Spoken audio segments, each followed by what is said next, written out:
30-second hot seat. Oh, man. 30-second hot seat.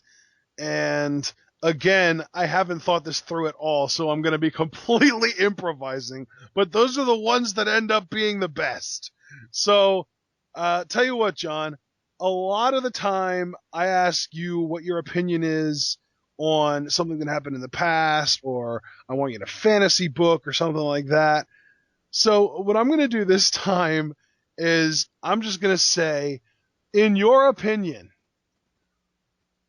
how far do you think that the WWE can ride out the Rusev train before ultimately feeding him to Cena?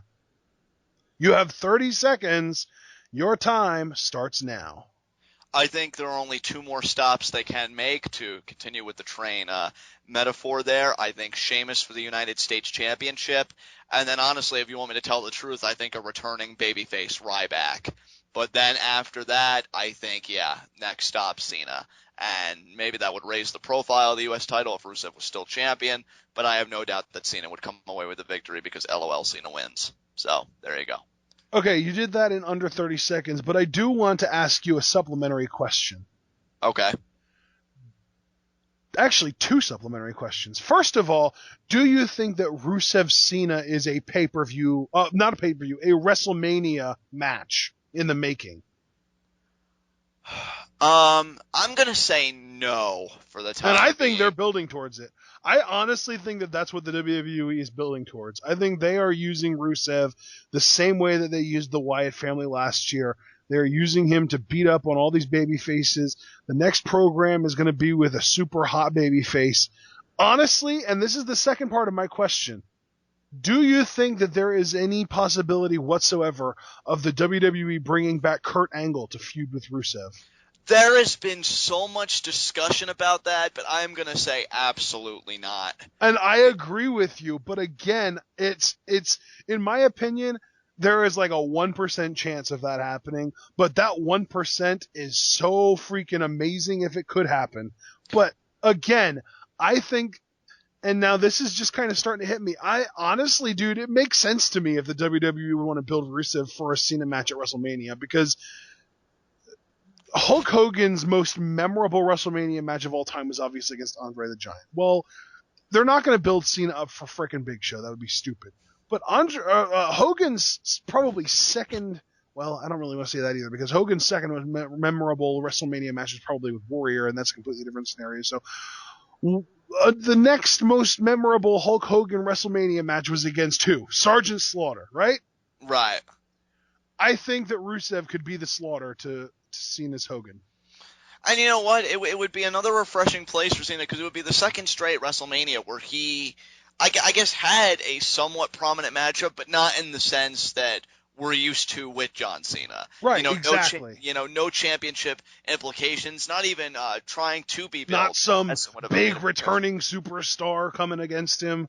Right, and you know what? I really like this placement for Cena on the road to WrestleMania. Yeah. I guess in a way I would get invested, but I think what would really dampen that investment is kind of like I had in the back of my mind about Bray Wyatt, though this would be far more prominent with Rusev, is just I would know that Cena would get the victory. If I would know that Rusev could have a chance of beating Cena, I would be all in.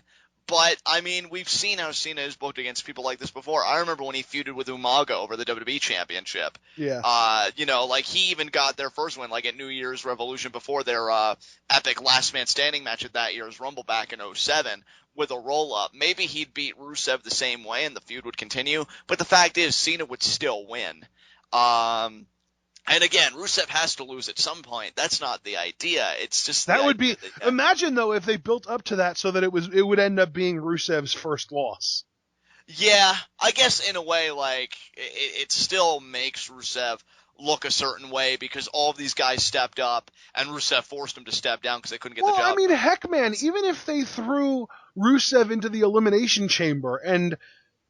Oh, I guess they couldn't do that because then he would. Well, it's funny you say that because I actually do see Rusev being in the Elimination Chamber. No, but they couldn't do that and then still have WrestleMania be his first loss, because if he's in the chamber, he either needs to win it or get beaten by someone. Or they can do what they did with Punk and Jericho. Maybe they can have Rusev get knocked out or just take a spot where he just couldn't continue. So he doesn't eat a pinfall or a submission, but he has Doesn't to. that make him look weak, though? I guess to a degree, but if they really pounded on Rusev or did something, like maybe shoved him through a glass pod or something like that, they could make it work. I don't know. Well, I almost feel like at this point, I think it would make sense to have Rusev beat Cena in a one-on-one match at the Elimination Chamber pay-per-view just to set up for Cena overcoming the odds at WrestleMania. right.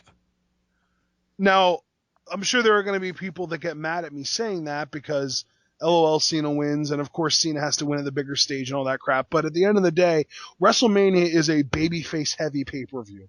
They want those feel-good stories to hit their climax at WrestleMania, and obviously they're not going to have frickin' Russia beating America's greatest hero and savior, John Cena, at WrestleMania. So regardless of how you book it leading up to WrestleMania, Cena would have to go over. It's it's going to be interesting because WWE actually did make me feel start thinking about it. Tribute to the Troops is coming up because that's in December. You know what? That was another thought. I think Rusev, if they aren't building him up for a big match with Cena at Mania, that will be where his first loss is a tribute to the Troops. The other option is to just keep him off that show completely. But I think that there is a very distinct possibility that he loses his first match there. See, and I would love for him to get a win there, because just imagine... WWE doesn't have the balls to go there, dude. I know they don't, and that's really sad, because I feel like that would be a heat magnet for Rusev. So for me, because I wouldn't want him to eat his first loss there, I would just leave him off the card, to be honest. Well, you would, but we're not talking about what you would do. We're talking about what is most likely to happen, and I genuinely think the WWE is going to give him his first loss at that show, which is such a waste, too, because that show doesn't even get broadcast on television, does it? No, it does. It's like a pre-tape thing. Doesn't even happen like live or anything. It's just it's pretty much just like SmackDown. Yeah, huge waste of a blow-off if they do that. I mean, but here's the thing, though. I guess if you were to give him a loss, you would still do it the same way, like either make it a DQ, or if you wanted like a pinfall or submission finish, put him in a tag match and have his partner eat the thing. Yeah. Eat the finish. So, again, though, John, nobody wants to team with the Ruski. Well, nobody may want to team with the Ruski, but it's like I said before when we had this discussion, it's not all about that. You can still intermingle feuds. Like, for example, say hypothetically Rusev was in a feud with Sheamus. I could see, again, just being hypothetical here, Rusev teaming with The Miz against the mid-card champion, Sheamus and Dolph Ziggler. The Miz wouldn't want to team with Rusev. Well, he would want to team with Rusev if it means getting his hands on Ziggler. That's what I'm saying. It's not about the Ruski for these people. It's about the feuds they've got going on. Dude, everybody... This is from a kayfabe standpoint. Everybody in that locker room despises Rusev. There is no exception to that rule. See, and I completely disagree. See, this is one of those times where I think you're overthinking it. Because why would a heel even think about that if a heel has their own agendas? Like, if Seth Rollins knew he could team with Rusev to take out Dean Ambrose, you don't think he'd take advantage of that? No, I don't. I think that Rollins would rather team up with Kane again just to not have to team up with Rusev. See, and I disagree, because I think if Rollins knew he could sick a guy like Rusev on Dean Ambrose, he would absolutely capitalize on that opportunity. Well, don't you think that they would have capitalized on that already if that was an option, though? Well, maybe they would, and I feel like in some ways they have, when the Authority used to just bring all these people out against guys like, primarily the Shield when they were all still together, but even I think Roman Reigns and stuff have faced those kinds of odds, so you know that they will go to Rusev at some point. They haven't used it against Dean for whatever reason, to your point, but still, I feel like if they would get that idea in their heads, I just can't see Rollins saying, oh no, he disparaged America, I can't take advantage of that. No, Seth would be like, well, that's a brilliant plan, let's sick him on Ambrose, and hopefully he takes him out for like 6 months, so I don't have to worry about him, so I can cash in Money in the Bank.